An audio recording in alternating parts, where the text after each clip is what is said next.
एक बार शहंशाह सदगुरु सचे साईं सतरामदास साहेब जी संत वसणघोट की बरसी पर रोहिड़ी की पंचायत के आमंत्रण पर रोहिड़ी पहुंचे। वहां आए हुए हजारों भक्तों और श्रद्धालुओं ने साईं की जय जयकार का नाद करते हुए उनका स्वागत किया। सच्चे साईं के अलावा और भी बड़े बड़े जाने पहचाने भगत वहां आए हुए थे, पर भक्तों को तो सच्चे साईं के आने का इंतजार था।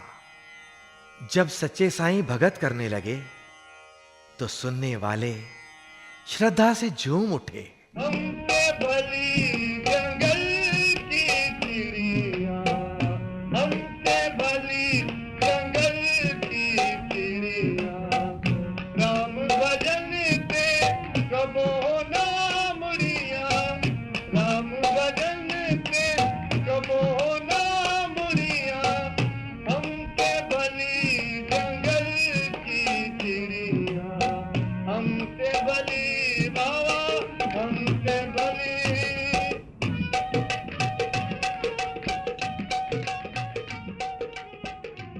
अभी भगत चल ही रही थी कि एक भक्त खड़ा होकर विनती करने लगा। सच्चे साईं सतराम दास की जय हो। कौन हो भाई? मेरा नाम मूलचंद है। मैं रिश्ते में भगत लाहोड़ी मल का दूर का भाई हूं। भगत लाहोड़ी मल? वो तो बड़े गुणी और ज्ञानी भगत हैं। कहो भाई मूलचंद, तुम्हें क्या तकलीफ है? सच्चे साईं, मैंने भगत लाहोड़ी मल से कुछ पैसे उधार लिए थे, जिसके एवज मैंने अपना घर और जमीन उसके पास गिरवी रखी थी। ये सब तो संसार में होता ही रहता है, इसे ही तो व्यवहार कहते हैं। लेकिन मैं अब तक उनके पैसे लौटा नहीं पाया हूं, और अब उन्होंने अदालत से मेरे घर और जमीन की जब्ती की डिग्री निकलवाई है। तो तुम मुझसे क्या चाहते हो? सच्चे साईं, मैं चाहता हूं आप भगत लाहोड़ी मल से कहकर अदालत की डिग्री रद्द करवाएं, और यह काम केवल आप करवा सकते हैं। आप तो स्वयं परोपकारी हैं। ठीक है, भगत पूरी होने के बाद चलते हैं। धन्य भाग हमारे, आज प्रभु हमारे घर पधारे। भगत लाहोड़ी मल जी, हम आपके पास किसी काम से आए हैं। आपने जो इस भाई मूलचंद पर अदालत की डिग्री निकलवाई है, उसे रुकवा दीजिए और इसका घर और जमीन इसे वापस कर दीजिए। और मेरे पैसे? मैं पाई पाई चुका दूंगा, सिर्फ थोड़ा वक्त लगेगा।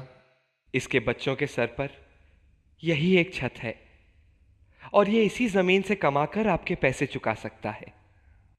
पर कब? कब तक मैं अपने पैसों का इंतजार करूं? ईश्वर पर भरोसा रखिए भगत जी, वो कोई ना कोई रास्ता जरूर निकालेगा। अच्छा, तो उसी ईश्वर से जाकर कहिए डिग्री रुकवाने के लिए, मैं कुछ नहीं कर सकता। लाहोड़ी मल जी, कुछ तो अपने रिश्ते का भी लिहाज रखिए। मुझे तो बस पैसा चाहिए, मैं आपके लिए कुछ नहीं कर सकता।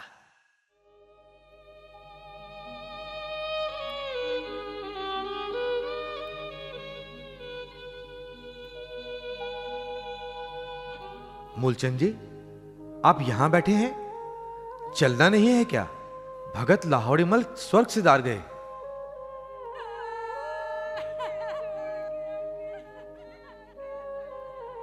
मृतक को नहला दिया है और अब कफन में लपेट रहे हैं। पंडित जी विधि पूरी कर ले तो निकल चलते हैं। भूत! भूत! भूत? कहाँ है भूत? वो देखो, लाहोड़ी मल का भूत कफन में लिपटा हुआ। अरे, ये तो हमारी तरफ आ रहा है, भागो! डरो नहीं, डरो नहीं, मैं तुम्हें कुछ नहीं करूंगा। मुझे तो भाई मूलचंद से काम है।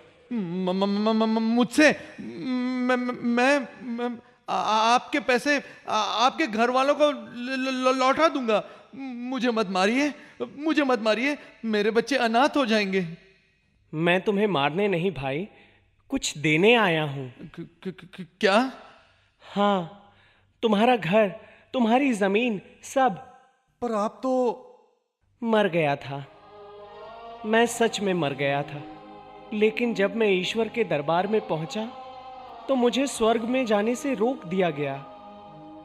दरबान ने मुझे बताया कि मैंने अपने जीवन में अच्छाइयां तो बहुत की थी और मुझे स्वर्ग में होना भी चाहिए था, पर मैंने अपने अहंकार में शहंशाहों के शहंशाह सच्चे साईं सतगुरु सतराम दास साहिब को अपने दर से खाली हाथ लौटाया था और मेरे उसी पाप की वजह से मेरे सारे पुण्य नष्ट हो गए थे और अब तो मेरे लिए नरक में भी जगह नहीं है।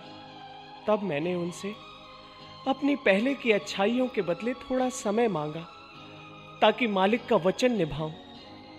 मेरी अर्जी कबूल हुई और मैं यहाँ अदालत की कुर्की रद्द करवाने और मूलचंद जी को उनकी पूरी जायदाद वापस करने आया हूँ। ये लीजिए, मैंने सभी कागजों पर दस्तखत कर दिए हैं।